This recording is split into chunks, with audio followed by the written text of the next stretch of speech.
And moms that have to also work when you've got kids and weekend and or weekdays and going into the summer. But yet we are still trying to work and serve our community. Yes. Hey everybody, happy Friday.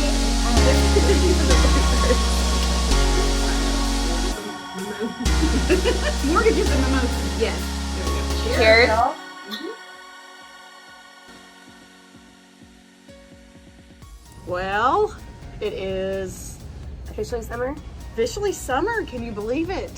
Woo! Oh my gosh. And it's like what? Almost June? Yes. If it's not already June by the time you see this? Yes. So we are actually recording on a Tuesday, not a Friday.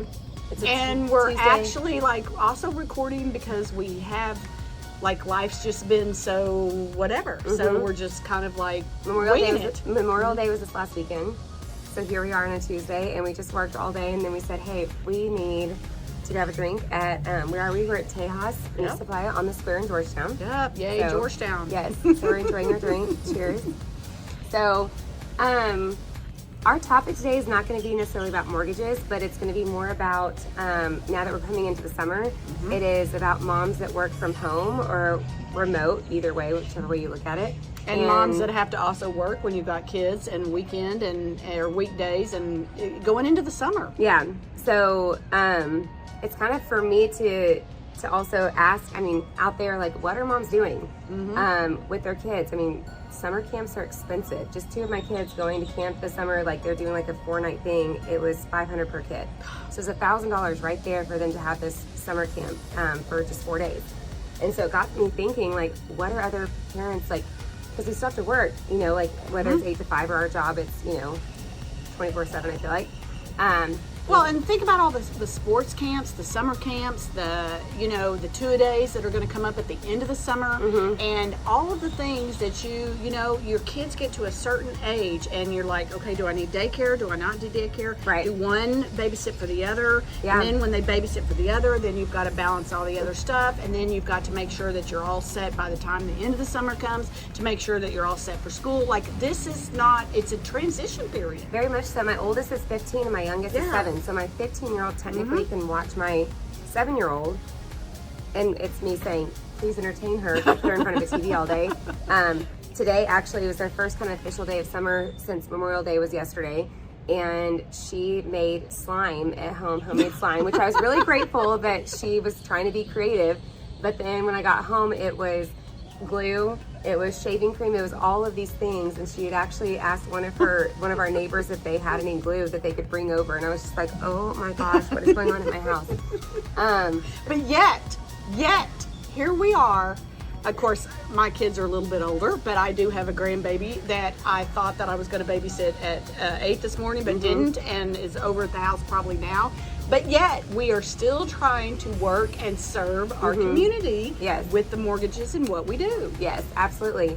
And with that being said too, it's my sister-in-law, her office is next to ours, and she had my 9-year-old niece up there today, who she had a meeting with some clients. So she was so good. So she came over and our side of the office and was just playing and, had her lunch and everything. And so I know we have no point to this video at all. Like, we never have a point. Sometimes we just come in here and start talking. But I think like a few things that I would take from this is like, one, all these stay-at-home, like I keep saying stay-at-home moms, like working moms that are staying at home. Working parents, actually. That's true too. Parents. There's husbands too. Yeah. Like that. Think about all the, okay, so like, this is what Dennis and I used to do. At the end of the day, we're like, okay, we both had to work, and we would call each other and go, who's picking up the kid? Because whose job is more important today? That who had the crisis and didn't have the crisis, and who was going to head home to pick up the kids in time for daycare and not like a Good, how are you? Good. Yes, exactly. Yeah. I mean, because you're right, it's not always the moms, and it's also whose job, and I don't want to say more flexible, but like my husband being in construction, he cannot work from home. I mean, he has to be on a job site. So whether it's summer times or kids' appointments and things, like it does have to be me, which I do value the fact that I can work from anywhere, but sometimes it's one of those things like a blessing and a curse where you can work from anywhere. So there's never really the time off. But back to our whole thing about this, this topic is you know, all of these moms, you're not alone, or grandmas that are still working and, you know, needing to help with kids, especially like in the summer months when they're home. But also, I would love feedback. I mean, I'm looking at, like, today it was slime. What is tomorrow going to be? What am I going to come home to? Other ideas. And then the food. Yes. Oh man. My daughter made eggs this morning. I was so impressed. She texted me. She said, "Mom, I made Sawyer." We call her Soso. She goes, "I made Soso some eggs for breakfast." And I was just like, oh my gosh, this whole like teaching And her so how to scramble eggs. if I had to guess, Ashlyn, she's the only one up. The other two were in bed. Absolutely. Yeah, She's see? my responsible one, which is why she's the one that's at home. Watch my kids. So we want to say cheers to all the working moms, working parents out there that are having to juggle the summer. As you go into the summer, juggle what we do to make our lives work. Yes. And you are not alone. Yes, you're not alone. All right. Well, y'all have a good weekend, because that's when we'll be posting this on Friday. So, Yep. all right. Thanks, y'all. Bye.